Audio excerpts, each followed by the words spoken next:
There is a place on Earth where the gears of the global economy can be brought to a halt. It is not a stock exchange in New York, nor a factory in China. It is a narrow channel of water just 30 miles wide at its tightest point, a seemingly insignificant passage connecting the Persian Gulf to the open ocean. This is the Strait of Hormuz. Through this single waterway, a vast river of oil flows every day. It is the lifeblood of our modern world, the energy that fuels our cars, heats our homes, powers our industries.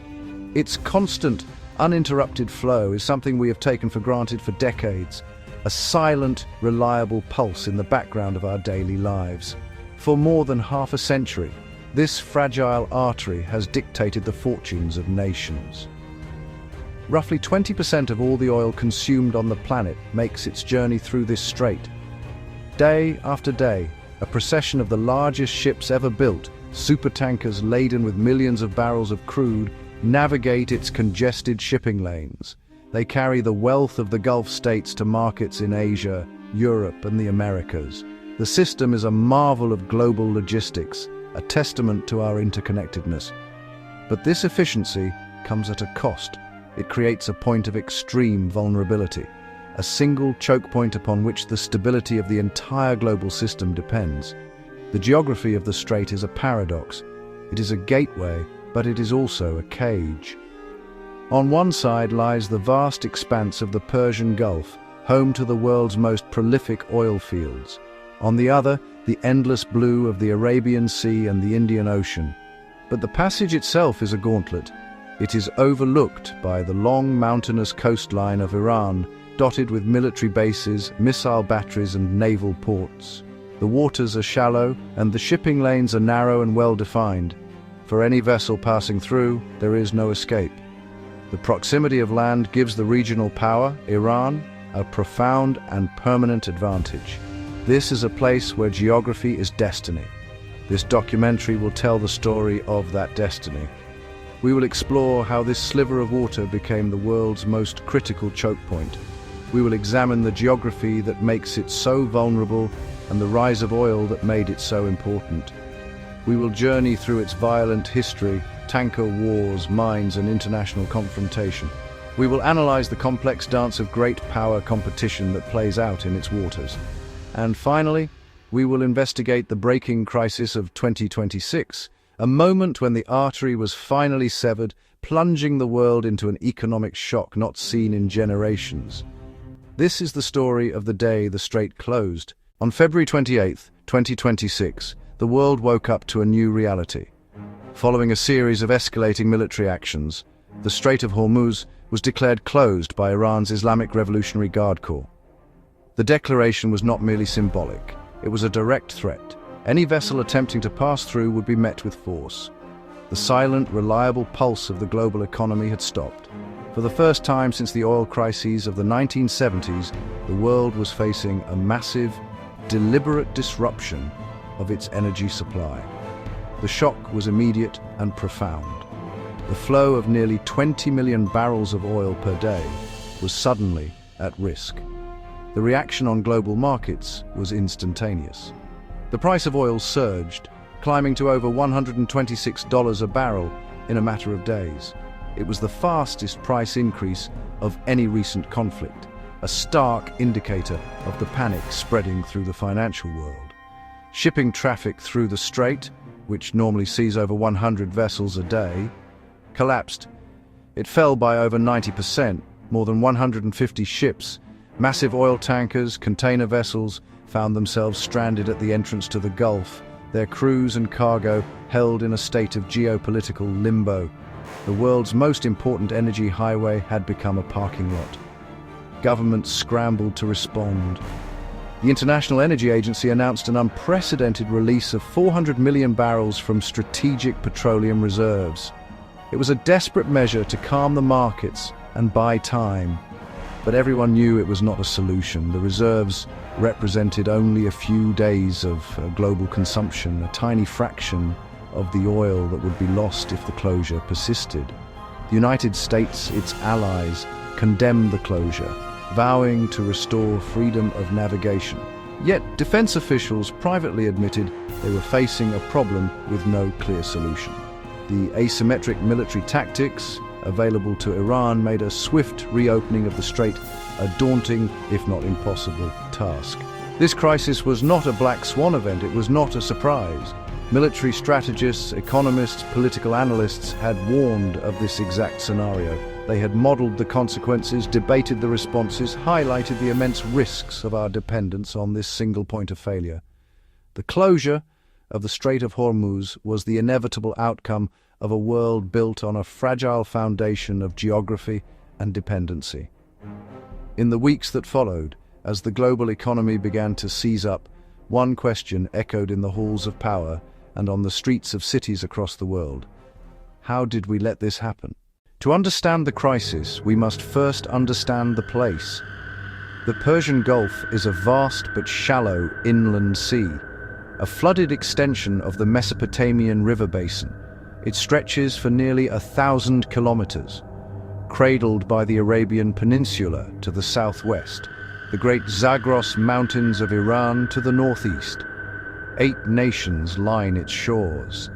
Beneath its seabed lie the world's largest and most accessible reserves of crude oil. For millennia, it was a regional artery for trade, connecting Mesopotamia, Persia, Arabia. In the 20th century, oil transformed it into the world's fuel tank. The Gulf has only one exit to the wider world, one narrow escape route, the Strait of Hormuz. All the maritime traffic, all the tankers laden with the black gold, must pass through this solitary gateway. The Gulf system acts as a giant geographical funnel, collecting the wealth of a continent and squeezing it through a tiny opening. That funnel is the root of its economic power and its strategic vulnerability. Vastness concentrates value. Narrowness concentrates risk, a natural choke point on a planetary scale. The strait is deceptively small for its importance. From the Musandam Peninsula of Oman to the coast of Iran, just 54 kilometers, 33 miles wide at its narrowest. The navigable channel is even smaller. Supertankers are confined to 2-mile-wide shipping lanes, one for inbound traffic, one for outbound. This creates a predictable, highly concentrated flow. For any force seeking to control or disrupt it, the lack of space makes the task far easier. The confined geography dictates every ship's behavior. There is no room for evasive maneuvering. Vessels follow a predetermined, slow and predictable procession. They are, in essence, sitting ducks. The journey, though short, is among the tensest in maritime shipping. Captains, crews are on high alert, navigating physical constraints and the ever-present geopolitical tensions that hang in the air. The funnel of the world is a psychological pressure cooker, where the slightest miscalculation can have global consequences. The most defining feature of the Strait of Hormuz is not its width or depth, but the asymmetry of its coastlines. To the south, the Musandam Peninsula of Oman is a rugged, sparsely populated finger of land. While it hosts observation posts and plays a role in monitoring the strait, its strategic position is primarily defensive. The northern coast, however, tells a very different story. Here, the long, mountainous coastline of Iran stretches for hundreds of kilometers, directly overlooking the outbound shipping lane used by fully laden oil tankers. This is not a passive shoreline. It is an active, heavily militarized frontier. From this vantage point, Iran's Islamic Revolutionary Guard Corps Navy has an unparalleled ability to project power over the strait. The coastline is a fortress. It is riddled with naval bases, hidden docks for small, fast-attack craft, and camouflage positions for anti-ship missile batteries. The terrain itself provides a natural defense with mountains and coastal inlets offering cover and concealment from satellite and aerial surveillance. This allows Iran to position its assets, monitor traffic, and prepare for potential action with a degree of stealth that a naval fleet in open water can never achieve. The ships are in Iran's front yard. This proximity is the key to Iran's strategic doctrine. Western naval power is built around massive aircraft carrier groups designed to dominate the open ocean. But in the confined, cluttered and shallow waters of the Strait of Hormuz, These blue water navies are at a disadvantage. Their size makes them easy targets, and their operational freedom is severely restricted. Iran, by contrast, has tailored its military to this specific environment. It relies on what is known as asymmetric warfare, using large numbers of small, fast, and inexpensive assets to overwhelm a larger, more technologically advanced but less agile opponent. The geography of the coast is the perfect enabler for this strategy. From hidden coves and small fishing ports all along the coast, the IRGC can dispatch swarms of small armed speedboats. These vessels can appear with little warning, harass tankers, lay mines, and then retreat back into the coastal clutter before a larger warship can effectively respond. Likewise, mobile, truck-mounted missile launchers can be moved to countless positions along the coast, fire on a target in the strait, and then relocate before their position can be targeted in a counterstrike. This is the view from the shore, a position of immense tactical advantage, where the land itself becomes a weapon against the sea. The first time the world truly understood the vulnerability of oil tankers in the Persian Gulf was during the long and brutal war between Iran and Iraq. The conflict, which raged from 1980 to 1988, was not confined to land. It soon spilled out into the waters of the Gulf, transforming the vital shipping lanes into a maritime battlefield. Both sides, locked in a bloody stalemate, sought to break the deadlock by crippling their opponent's economy. And the most vulnerable part of their economies was their oil exports. Iran, with its long coastline and dominant position over the Strait of Hormuz, soon retaliated. It began targeting tankers carrying oil from Kuwait and Saudi Arabia, who were financially backing Iraq's war effort. The attacks escalated into a tit-for-tat cycle of destruction. Over the course of the war, more than 450 vessels were attacked, including tankers from neutral countries. The supertankers, slow and unarmed, were soft targets. Their flammable cargo made them incredibly vulnerable. For the first time, the international community was forced to intervene directly to protect the flow of oil. The United States, under Operation Earnest Will, began reflagging Kuwaiti tankers with American flags and providing them with naval escorts through the Gulf. But the operation was fraught with danger. In 1987, the reflagged Kuwaiti tanker SS Bridgerton struck an Iranian mine. Ironically, the US warships escorting the tanker were forced to fall in behind the damaged vessel, letting it lead the way through the minefield. The following year, the US Navy frigate USS Samuel B. Roberts was nearly sunk after hitting a mine. The tanker war taught Iran a crucial strategic lesson. It discovered it didn't need a powerful blue water navy to challenge a superpower. Geography gave it leverage. Unconventional tactics supplied the means. This legacy shaped every confrontation that followed. In 2019, tensions spiked dramatically. Several tankers were damaged. Iran then shot down a sophisticated US surveillance drone and later seized a British-flagged tanker, the Stena Impero. These actions were not random acts of aggression. They were part of a consistent strategy of calibrated escalation, designed to remind the world of the leverage Iran held over the global economy. This long history provided the playbook for the 2026 crisis. When the supreme leader was killed, Iran's response was not improvised. It was the execution of a long-planned doctrine. It was the proven tools of a state that had long understood that in the narrow confines of Hormuz, geography and a willingness to be disruptive were more powerful than the largest fleet on the open ocean. For decades, the security of the Strait of Hormuz has been underwritten by one dominant military force, the United States Navy. Stationed out of its regional headquarters in Bahrain, the US Fifth Fleet has patrolled these waters since the end of the Second World War. Its mission has been clear and unwavering: to ensure the free and uninterrupted flow of commerce. However, the American presence is not monolithic. The US leads a multinational naval coalition, Allies like the United Kingdom and France frequently deploy their own warships.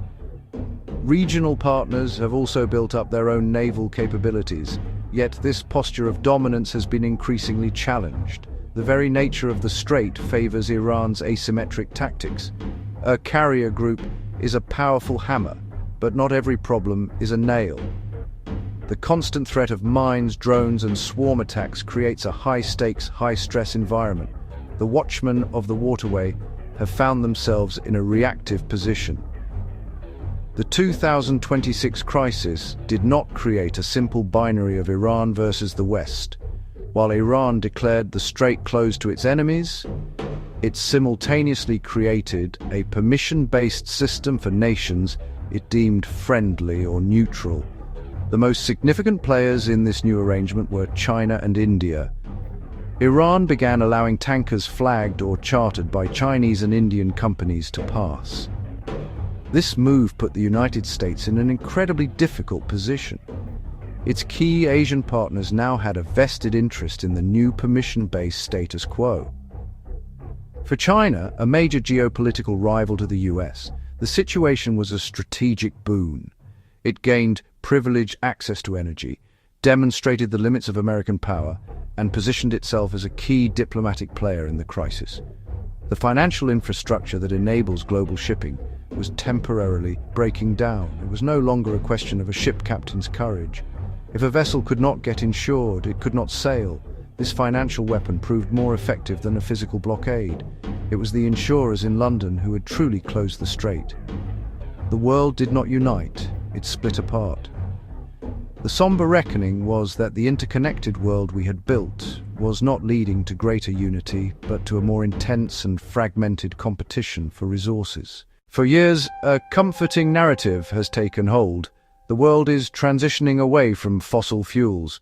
The rise of renewable energy, solar, wind, along with the growing adoption of electric vehicles, has painted a picture of a future where our dependence on oil will simply fade away. But the 2026 crisis has delivered a brutal lesson in timing and scale. The global energy system is like a supertanker at full speed. It cannot turn on a dime. In 2026, oil remained the single largest source of primary energy, powering the vast majority of the world's transportation sector. Our legacy infrastructure and a century of habit cannot be unwound overnight. The growing energy needs of developing nations in Asia and Africa often outpace the addition of renewables, meaning that the absolute volume of oil consumed remained stubbornly high. The crisis exposed the gap between our aspirations for a green future and the hard reality of our present dependency. The transition was happening, but not fast enough to save the global economy from the shock of the strait's closure. In the face of an obvious choke point, the logical question has always been, why not just go around it? The most prominent of these is the East-West pipeline, running 1,200 kilometers across Saudi Arabia to the port of Yanbu on the Red Sea. The problem with these alternatives is, once again, a matter of scale. The East-West pipeline has a maximum capacity of around 5 million barrels per day. The Strait of Hormuz handled 20 million barrels per day. The pipelines are a helpful relief valve, but they are not a replacement. For countries like Kuwait, Qatar, and much of Iraq, their geography dictates that their most efficient, and in many cases only route to the global market, is by sea. As the Dallas Fed noted, Iraq and Kuwait were forced to begin shutting down production entirely. The illusion of a simple bypass was shattered, revealing the hard geographical truth. For the majority of Gulf producers, there is no escape from Hormuz. Faced with the unavoidable risk of a supply disruption, the world's major energy-consuming nations devised a last line of defense, the Strategic Petroleum Reserve, or SPR. On March 11, 2026, as oil prices surged and markets panicked, the IEA took unprecedented action. Member countries agreed to release 400 million barrels from emergency reserves. Yet, everyone involved understood the grim arithmetic. The release equaled only 4 days of global consumption. or about 20 days of normal flow through the Strait of Hormuz. It was a temporary patch, not a cure. The world's emergency fuel tank was being drained, with no guarantee of when it could be refilled. The emergency fuel tank, vast as it was finite. The closure of the Strait of Hormuz triggered a cascade of economic consequences. The shock at the strait quickly becomes a shock to every household's budget, threatening to induce a global recession. February 28th, 2026. This is the date that will be etched into the history of the 21st century global economy. It was the day the abstract warnings of strategists and economists became a terrifying, tangible reality. Ship tracking data that normally showed a river of traffic now depicted a vast, empty channel. The world's busiest energy highway had become a ghost town. On the waters at the edge of the Persian Gulf, a surreal maritime traffic jam formed. More than 150 ships were stranded. Their cargoes, worth billions, were held in limbo. On the world's financial markets, the reaction was pure panic. Crude oil prices experienced the fastest surge in modern history. It peaked at $126 per barrel. As the crisis deepened, it became clear that a swift military victory was a fantasy. The conflict that unfolded was not the one the West was equipped to fight. It was like swatting at a swarm of hornets. This unwinnable situation was compounded by Iran's diplomatic maneuvering, by allowing permission-based transits for friendly countries. Iran fractured the international response. The day the strait closed was not the beginning of the story, but its inevitable conclusion. For half a century, we built our prosperity on a wager that this single, fragile artery would never be severed. On February 28, 2026, the world learned that it had lost that wager. The images of the crisis are a stark legacy. These are the symbols of our vulnerability laid bare. We were reminded that geography is patient, and its power is absolute. The path forward from this point is uncertain and perilous. Reopening the strait is not a matter of flipping a switch. It is a slow, dangerous process of military action, diplomatic negotiation, and the painstaking rebuilding of trust. Ultimately, the story of the Strait of Hormuz is a cautionary tale. It is a story about a single place on Earth that holds a mirror up to our interconnected world, reflecting both its incredible achievements and its critical frailties. The silent, steady flow of oil through this narrow channel was the heartbeat of an era. The day it stopped was the day that era came to a sudden, violent, and sobering end. The world will never look at this small stretch of water the same way again.